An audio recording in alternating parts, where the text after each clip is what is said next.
believed all of that. I believed it. But none other than the Justice Department of the United States of America used Hunter Biden's laptop in the court of law as evidence against him. None other than the Washington Post, not known for being a leftist bastion, admitted to the veracity of this laptop. And the American people did not know that, and we were duped. I bought into it. We all bought, well, you probably, I bought into it.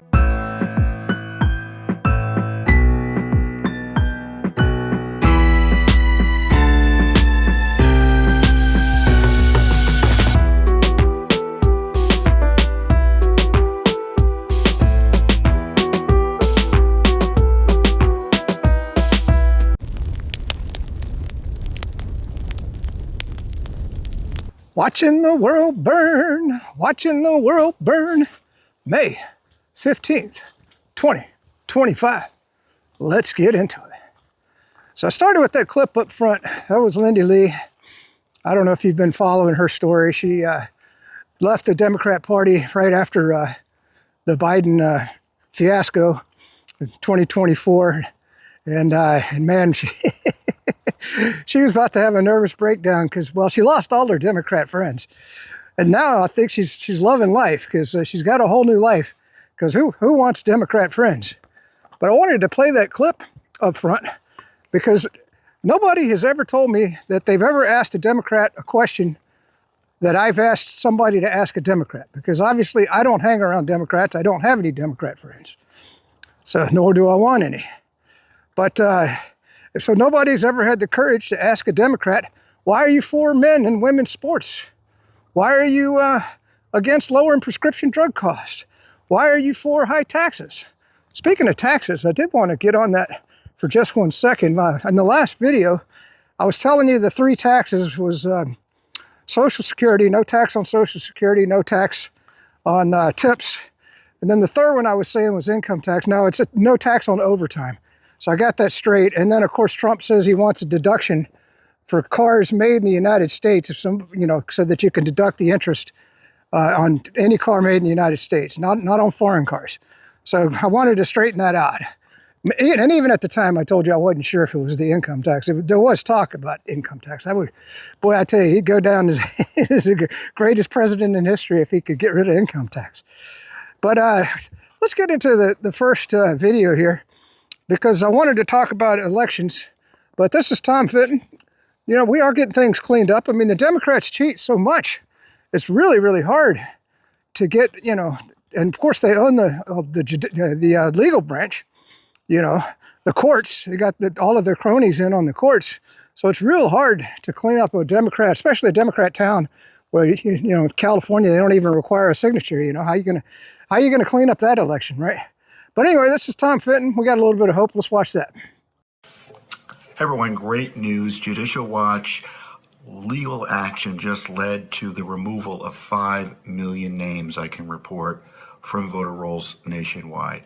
1 million dirty names cleaned from New York City's rolls. 1,200,000 names cleaned from LA's rolls. Hundreds of thousands, millions of names cleaned from Colorado, Pennsylvania, North Carolina, Kentucky. The list goes on and on, all thanks to Judicial Watch's heavy lifting in court. Now, of course, millions more names need to be cleaned up, and Judicial Watch is in federal court now. But in the meantime, right now, there are 5 million fewer opportunities for voter fraud. All right, so I just wanted to get that first clip out of the way.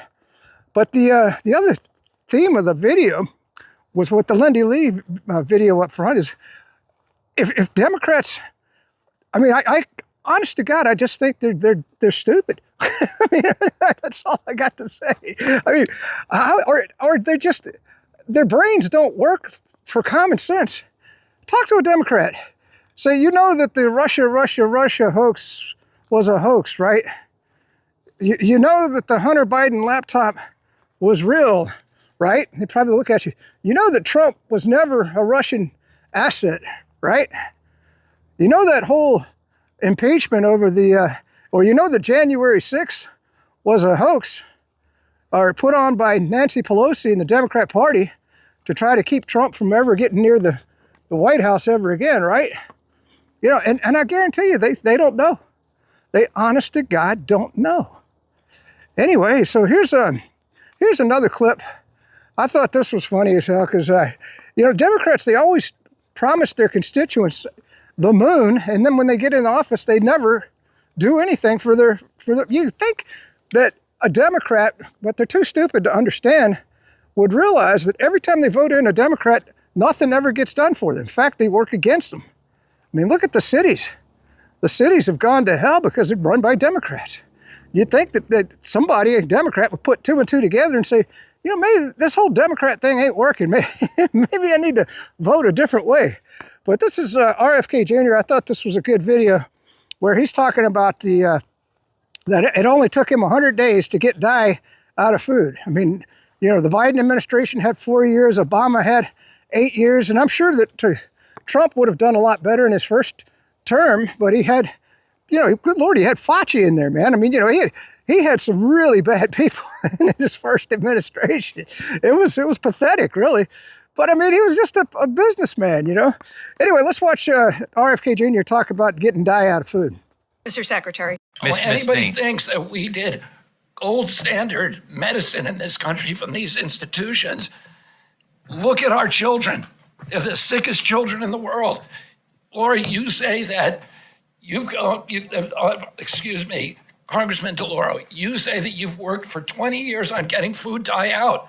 Give me credit. I got it out in 100 days. I'll give you that credit. All right, so let's work together and do something that we all believe in, which is have healthy kids in our country, for God's sake. Ms. We can all Dean. do that together. It's not, there's no such thing as Republican children or Democratic children.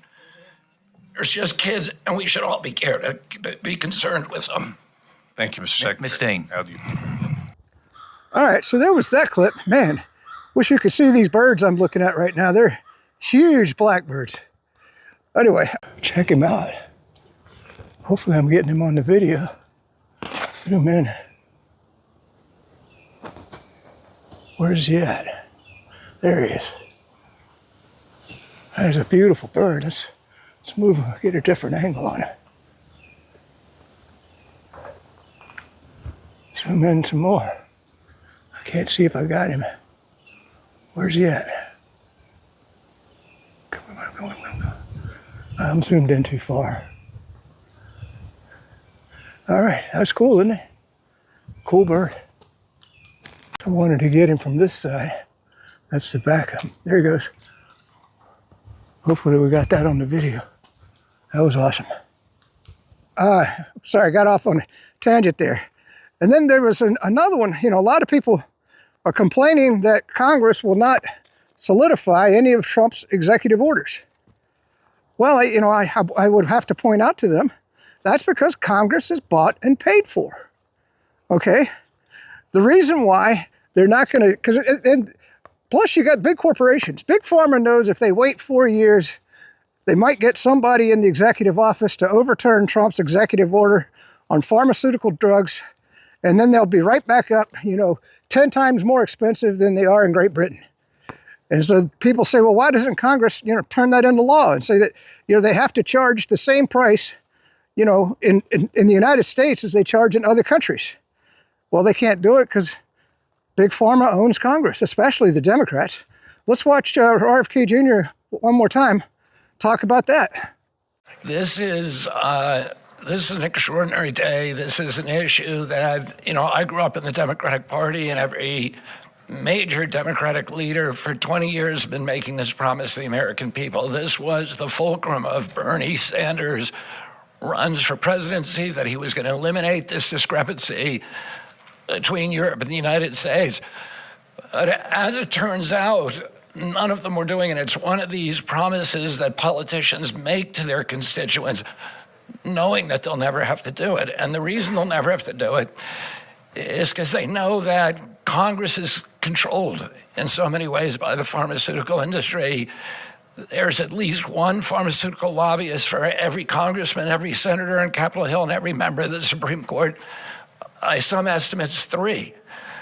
Pharmaceutical companies, the industry itself spends 3 times what the next largest lobbyist spends on lobbying. So this was an issue that people talked about, but nobody wanted to do anything because it was radioactive. They knew you couldn't get it by Congress. We now have a president who is a man of his word, who has the courage.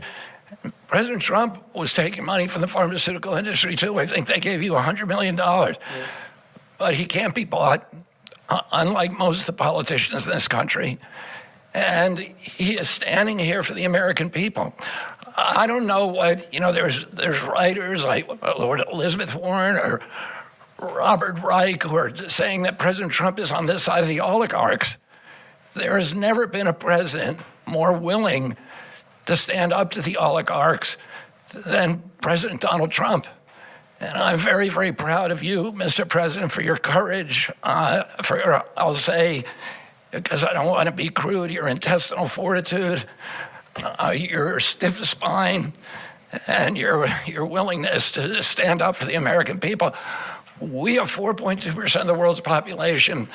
Our country represents 75% of the revenues for pharmaceutical companies. We spend in our country $1,126 per capita on drugs. In Britain, they spend about $240. They spend 1/5 of what we do. And this is true across Europe. And the drug companies, Europeans, if you ask them, it made no sense what they were saying. America has to pay for this innovation or it's not going to happen. What President Trump is saying to our European partners is you've got to raise the amount that you're paying for those drugs and pay for your share of the innovation. That the United States is no longer subsidizing that. If the Europeans raise the price of their drugs by just 20%, that is $10 trillion that can be spent on innovation, and the health of all people all across the globe is going to increase because we're going to have better products. So I'm just so grateful to be here today. I never thought that this would happen in my lifetime. I have a couple of kids who are Democrats, are big Bernie Sanders fans. And when I told them that this was going to happen, they had tears in their eyes because they thought this is never going to happen in our lifetime. And we finally have a president who's willing to stand up for the American people. Thank you. And Dr. Oz. Boy, didn't that just eviscerate Bernie Sanders? What a hypocrite that Bernie Sanders is.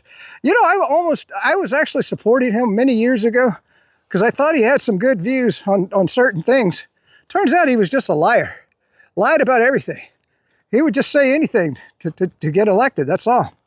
And it worked, obviously. Good Lord, he's been, geez, I think he was there during the Civil War, wasn't he? I don't know. Oh, man. So then we got the next clip. And people are wondering why we're not hearing anything about the Epstein files. Well, there's just, from what I'm understanding, there's just a lot of big names in there. And that's a lot of big money.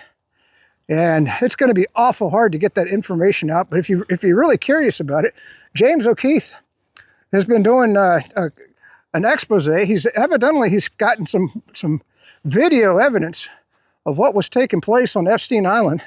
And I've seen some of it. So I'm going to swing back here. I don't want to get on the pavement and stay in the woods for a little bit longer. So he came out. He's got a couple of clips. They weren't real provocative, but he says he's got more coming. So, and Alex Jones vouched for it and said that this is going to be big. So just hold on to your jockstrap and when those videos come up. But in the meantime, I was absolutely shocked that Fox News aired this clip. So let's watch that clip now. It's about Epstein. And it's amazing. This was on Fox News. They're not the most distrusted name in news, but CNN holds that category. But let's watch that with Jesse Waters. Pedophile Jeffrey Epstein was arrested. So why do we still know nothing about him? Well, we're finding out tonight some answers. The Wall Street Journal just got its hands on Jeffrey Epstein's private calendar. And it was a lot more suspicious than Brett Kavanaugh's. Epstein was meeting with the kind of people you'd think would steer clear of a convicted pedophile. Jeffrey Epstein was meeting with one of Barack Obama's top lawyers, Catherine Rumler. She met with Epstein dozens of times. Epstein even tried to set up Obama's lawyer to work for Bill Gates. How is Jeffrey Epstein a fixer between Obama's lawyer and Bill Gates? Epstein was also meeting with Joe Biden's CIA director. He wasn't CIA director at the time. He was Barack Obama's deputy secretary of state. William Burns was working for John Kerry at the State Department and meeting with Jeffrey Epstein, a known pedophile. And then Burns becomes CIA director. Today's director of the CIA went to Epstein's Manhattan townhouse where Epstein had sex with underage girls and, where he filmed other men having sex with underage girls. And William Burns went there and was then promoted to the director of the CIA. Now, I wonder if the future CIA director saw the portrait of Bill Clinton in a blue dress hanging in Epstein's parlor room. A few years later, Epstein was arrested and then hung himself in a jail cell while security cameras just happened to not be working and the replacement guards just happened to fall asleep. And 2 years later, Biden just happens to pick William Burns to run the CIA. So what are we supposed to think? It's never been more clear. Epstein was an intelligence asset. Not only was he working for the CIA, Israeli intelligence, maybe even Russia intelligence. So was the American government allowing an asset to traffic and molest teenage girls all over the world for intelligence? Were we allowing Epstein to commit crimes against children for blackmail material? Well, we asked the CIA director, William Burns, why were you meeting with a convicted pedophile at his disgusting townhouse? And the CIA director said this: the director did not know anything about him, other than that he was introduced as an expert in the financial services sector and offered general advice on transition to the private sector. They had no relationship. So Obama's State Department official couldn't have asked anybody else in the entire country for help with a job in finance? He could have called any CEO, any hedge fund manager, any banking director. But he meets with Jeffrey Epstein, a guy that doesn't even really have a real business, a guy that doesn't even have a website, a guy that, as far as we know, only had one client, the CEO of Victoria's Secret. That doesn't add up, Burnsy. And this explains the sweetheart deal back in 2006. This explains the prison cell cover-up. And this explains why all the Epstein tapes went missing. Everything Epstein recorded, everything, missing. Every property he owned. But when he died, the Fed seized all the tapes, and the only person who's ever been arrested since then was the madam, Maxwell. Jeffrey Epstein found me almost immediately. He knew exactly where I was, the location. And I knew then that I was being filmed. I was being watched 24/7. There were cameras all over the island. So the CIA has all the sex tapes, and they've been blackmailing like crazy. This is the blackmail jackpot. Hours of video starring the world's most important people in Epstein Island, in the Manhattan townhouse, and the Palm Beach estate, and the New Mexico ranch. Bill Clinton was good pals with Jeffrey. Flew on the Lolita Express 26 times, went to his private island. So when someone does something that doesn't make any sense, maybe it's because they don't want to be doing what they're doing. Maybe it's because someone's telling them what to do and threatening to release the tapes if they don't. Wasn't that interesting? All right, we're going to get into the finish off the video with the stand-up reading, because I found a thread that I thought was just super fantastic. And before we get into that, let's hit on the Ukraine war for just a minute. I haven't really talked too much about it. The peace talks, they're not going to go anywhere. I don't even want to mention that, the ones that are taking place in Istanbul.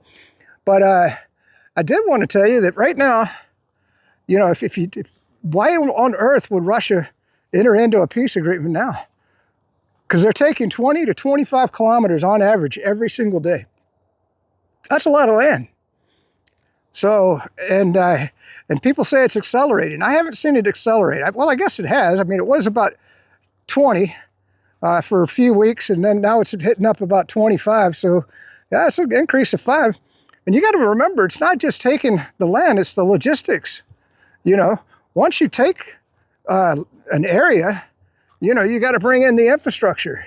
You got to leave certain number of people behind so that, you know, just in case, Ukraine counterattacks. Plus, there's people to be fed. There's civilians there. There's buildings that have to be built. There's houses that have to be dug. You know, so you can only move forward so much.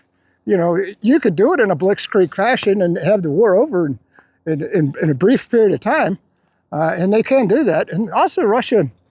I wanted to say I found a thread. I didn't bookmark it. They've got some sort of new missile, and they've been hitting in western Ukraine, where NATO is bringing in all of the supplies. They're hitting the warehouses and stuff. So I'm not sure how long Ukraine's going to have anything left to fight with. You know, it's just a waste of. I don't know why Trump's continuing to give them weapons, because Russia's just blowing them all up. What's the point? Yeah, I don't know. Doesn't make sense. But let's get into this thread on the media real quick, and then that'll be the end of the video. Let's watch that now.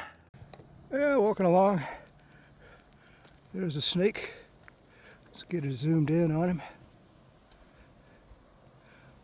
I wish he would move and get off. A lot of people, they freak out when they see a snake and they'll kill him. I don't know if he's dead or not. He's not moving. But anyway, hopefully, I would get a stick, but I don't like bugging animals, so just to get him off of the pavement. But watch out for the snake. Somebody's going to run him over. We got some people here, and braver than I am, trying to get the snake off the pavement here. Last time we saw a snake, it was a little orange snake. There he goes. All right, he's going to be safe now. That's good. I always like to get the weird stuff on the video. I don't know, I've hiked this trail, but I never noticed this before. That's a fairly brand new 4x4. What's the purpose? Just a blank piece of wood at the top of it. I don't know. All right, this is the Vigilant Fox on X, and I was just going to play the videos to you, but he did such a good job, or she did such a great job writing this up that I wanted to read the whole thing to you. So this was an unmasking. Victor Davis Hanson just exposed the media's collapse in 4 brutal examples, showing just how far the narrative has flipped. We're living in an upside-down world where villains are protected and heroes are smeared. And Elon Musk, negative coverage. One number tells the whole story. So let's get into the video now. So Victor Davis Hanson didn't just criticize the media, he dismantled it. Hanson spotlighted Elon Musk as the clearest example of how corrupt and biased the American press has become. And believe me, the Democrats still watch CNN, MSDNC, and think it's news because they're too stupid. You don't have a Democrat friend, they're dumb, man. Dumb, stupid people. But anyway, let's just get into this. Maybe you want to show them this clip. Maybe not the part about me screaming about how stupid they are. According to Hanson, the numbers speak for themselves. Elon Musk, according to the Media Research Center, has had 96%, unfavorable coverage in our American media. Then came the question no journalist seems interested in asking.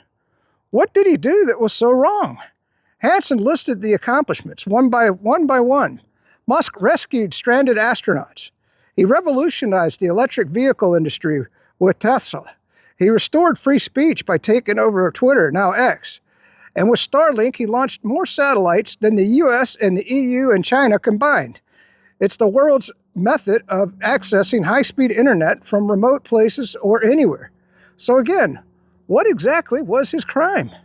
He succeeded without their permission, and that's unforgivable to those who once held all the control. Now, on that, before we get into the video, I did want to point a couple of things out that worries me. Well, it doesn't worry me. I'm sorry, I want a Cybertruck. I would love to have a Cybertruck, but it's hard to go with an all-electric vehicle, but I was watching one today, and that Cybertruck was pulling this big old trailer, and it was a cool color. It was like kind of a bronze color. Anyway, who wouldn't want a Cybertruck? Except a Democrat now. But the other thing that worries me is all of these satellites. You know how much space debris we've got up there? All those objects are moving at about 17,000 miles an hour. So by Elon throwing up all these satellites, you know, all that stuff has to be plotted. So eventually it's going to be real hard to put another space station up or anything because of all the space debris flying around. We need some sort of effort, either by governments or maybe even Elon, you know, for every satellite he puts up, he has to get something out, you know, because we got to start picking up the space junk and just letting it burn up in the atmosphere. But anyway, let's watch that video right now. I've been critical of the media, as many of you are, but recently it's jumped the proverbial shark. In other words, it's gotten so outrageous, it's almost incomprehensible, unfathomable. Elon Musk, according to the Media Research Center, has had 96% unfavorable coverage in our American media. What did he do that was so wrong? He rescued astronauts who were stranded in space. Tesla has revolutionized the electric vehicle industry. Social media is open and free due to his acquisition of X. Starlink has more satellites, that private entity that he created. It has more satellites than the governments of the United States, all of the EU countries, and China combined. It is the world's methodology of accessing high-speed internet from remote places or anywhere. So what has he done wrong? Okay, so that's the first piece of the thread, and I thought that was excellent. So that was on Elon Musk. And then, let's see. Hansen then exposed an even darker contradiction, how the media treats violent criminals more sympathetically than world-changing innovators. This is straight from the pages of Orwell's 1984. He pointed out to Abrego Garcia, an illegal alien with a long record of violence, including beating his wife, trafficking migrants. Despite this, the media framed him as a victim. He dragged her out of her car. He hit her in the face repeatedly. She was afraid he was going to kill her.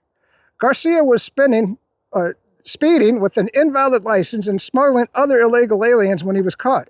Yet the press chose to downplay the facts.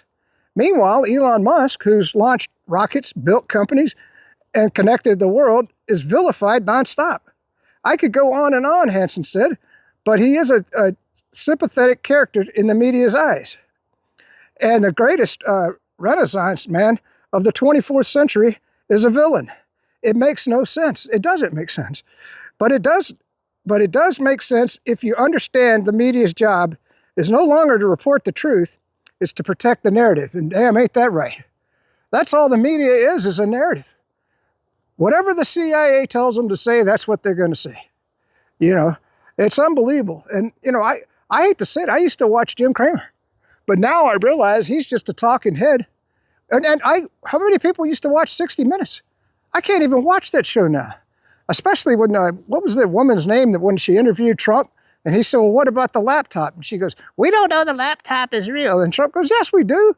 Remember that 60 Minutes interview? And who the hell was listening to NPR or PBS? I used to listen to, especially during the Snowden case, I was listening to them quite a bit. But I don't listen to them no more. Because all it is just any media that's owned by the government, are you going to trust them? I don't know. But let's watch that Victor Davis Hansen video now. If you look at the media coverage of Abrego Garcia, the deported illegal alien who beat his spouse, and by the way, there's new information even today coming out about the violence which he inflicted on his wife.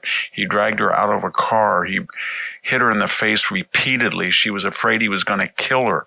This was a horrible person. We have the tapes from the trafficking stop where he was speeding. His license was invalid. He had members that he was trafficking that were illegal, as was he. I could go on, but he is a sympathetic character in the media's eyes, and the greatest Renaissance man of the 21st century is a villain. It makes no sense. All right. So anyway, let's keep going. Before we roll the next clip, if you're not following me, you're missing out on critical updates. Hit the bell and stay sharp and informed. He's just saying to like this video, and of course I will. So let's get into the next piece of the thread. That's why I wanted to read this to you. See how good this is? I mean, we could just play the clip. The clips are very brief, but they don't give you the whole story. I thought this was good. And when that narrative shifts, so does the media's loyalty. Just look at Senator John Fetterman. When Fetterman suffered a debilitating stroke during his campaign, Hansen noted, critics voiced real concerns about his mental fitness. The media lashed out, accusing them of cruelty and ableism. But after Fetterman won and began rejecting the far-left agenda, the same outlets that once defended him suddenly claimed he was unfit to serve. Hansen recounted how they went from A to Z. We have inside reports that he is a non-compos, C-O-M-P-O-S, mentis. What does that mean? I got to look that up. He might have to step down. This was the same press that insisted he was mentally sharp when he towed the progressive line. The second he veered off course, they turned on him. This is incredible, Hansen said. What the media is doing. You know, and I want to add to that just a little bit. Think about what the media did with Joe Biden. Oh, he's sharp as a tack. He can run circles around the White House. You know, he's the smartest man on earth. You heard that narrative for 3 years, and then when it shattered, the Democrats, the stupid Democrats who watch those channels, they go, oh, well, I guess maybe he just got dumb, you know, or maybe he just got Alzheimer's just in the last 6 months of his presidency. That's before that, he was okay, and that's why we voted for him, because we're just a stupid Democrat and we'll believe anything the media tells us. But let's watch that clip right now. And then we come to John Fetterman. This is very strange, the media's reaction to him. Remember, he ran for the Senate, and during that campaign, he had a severe stroke, and he was nearly incapacitated. He was running against the Republican TV medical guru, Dr. Oz, who's now in charge of the federal programs that oversees Medicare. During that campaign, people had legitimate differences of opinion with him, and they were worried that he was non-compos mentis. He hadn't fully recovered from a stroke. The left said, no, he's fine. This is very cruel to suggest that a candidate who's struggling to be rehabilitated is somehow demented or something. Okay, so he won. And then gradually over the last 2 years, he has, I don't know what the word, he has reacted in opposition to the hard left drift of the Democratic Party. And what was the media's reaction? Suddenly they went from A to Z, from the alpha to the omega. They said, well, something's wrong with him. We have inside reports that he's non-compos mentis. He doesn't know what he's saying. He might have to step down. This was the same group of media grandees that said that he was perfectly fine when he seemed to be an authentic progressive. When he's not, then all of a sudden he's a threat to the sanctity of the Senate and should be removed. This is incredible what the media is doing. Okay. So the thread actually contains, that's why I said I wanted to do this whole thing. It's good. It's a long thread, and we're going to finish the video here. And then came the most blatant double standard of all, Trump versus Biden. Hansen reminded viewers that during Trump's presidency, the media launched a full-scale campaign questioning his mental health. They floated the idea of invoking the 25th Amendment. They pushed claims that DOJ officials were secretly wearing wires. Eventually, a Yale psychiatrist was brought in to diagnose Trump remotely. Trump responded by taking the Montreal Cognitive Assessment, or Montreal, and he aced it. Yet when Joe Biden, clearly showing signs of cognitive decline, entered office, the same media declared him fit as a fiddle. No concern, no diagnosis, no questions asked. It wasn't until Democrat insiders began pulling the plug that the press suddenly shifted and started to state the obvious. And I wanted to point something out. When I fell down the stairs, and I was knocked out for about 14 hours when I broke my neck. Okay, severe break. Can't believe I'm even able to walk. No feeling in my hands and feet. All right, but one of the things that they made me do is I had to take the same test as Trump took. Now, I probably do have some Dane damage, but anyway, I missed 3 questions. It's a tough test. It's not easy, and Trump aced it.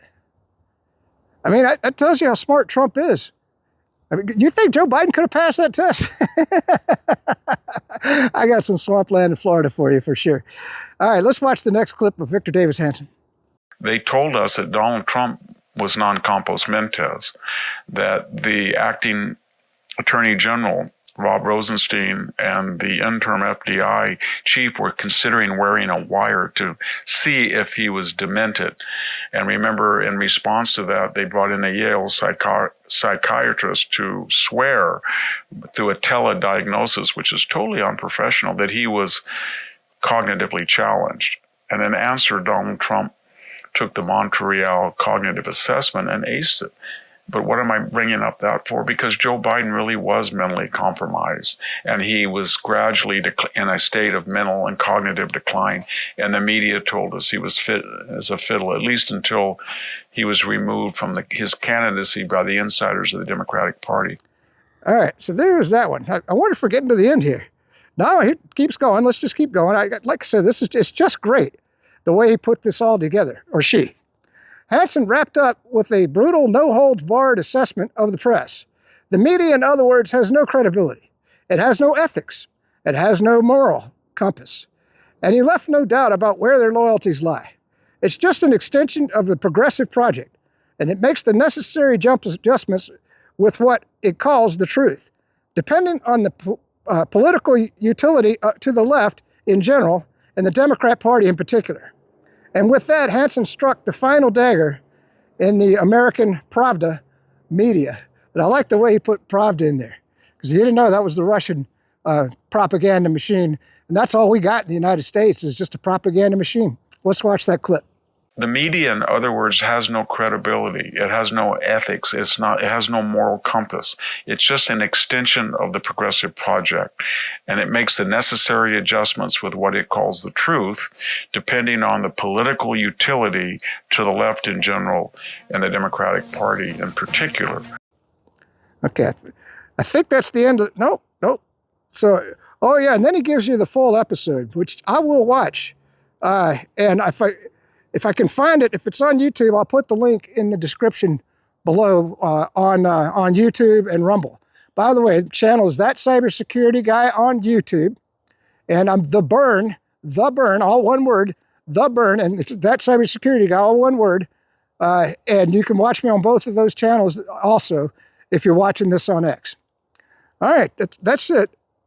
So let's finish it off. Thanks for reading. Okay. Maybe we'll think of something on the way back to the car. Peace out. Stay free. Yeah, I just thought of another piece of news that I'm sure you probably know, but right now the Supreme Court has taken up the case of anchor babies, which I'm very shocked about, because Trump put an executive order out on that. And I don't believe in anchor babies. You come here illegally and you have a kid in the United States, I'm sorry. That doesn't anchor you to the United States as a citizen. You should come in the right way. Anybody that comes in legally, or if even if you're here on a visa and you have a baby, I could almost see that maybe giving you citizenship, because we did let you in, obviously to go to school or whatever it was. So you have contributed to the United States in some fashion, whereas an illegal alien has just grifted off the system. They were only brought here for Democrat votes and to change the census. That's their sole purpose, And by the way, just speaking of that, think how evil that is. Think of all the people that died trying to get here, crossing that border that the Democrats killed and did not give a shit about. Democrats kill. You think a Democrat is stupid. We've already talked about that. And I've talked about meat puppet Democrats and everything else. But Democrats are evil sons of bitches, man. They are for drug trafficking and the cartels. They kill upwards of 100,000 Americans a year. Now, Trump's trying to stop the fentanyl, but think about it. When Biden was in there, or when Obama was in there, well, Biden especially, I don't think fentanyl was such a problem under Obama. I could be wrong about that. But Biden never even tried to stop the fentanyl. In fact, they were taking kickbacks from the cartels. And then they were taking kickbacks, Democrats were, from the human trafficking and the child trafficking. That's pure, unadulterated evil. So if you know a Democrat, man, they are one evil, evil, evil son of a bitch.